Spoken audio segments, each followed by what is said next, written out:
You ask Tiger to solve. This deals with linear equations with one unknown. The final result is 8 equals 60 over 17.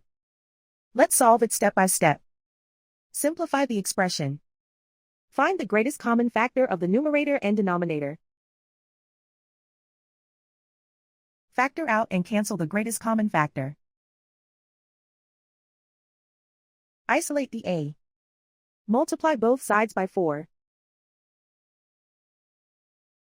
Group like terms. Multiply the coefficients. Simplify the fraction.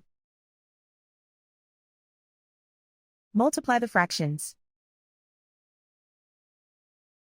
Simplify the arithmetic. And so the final result is 8 equals 60 over 17.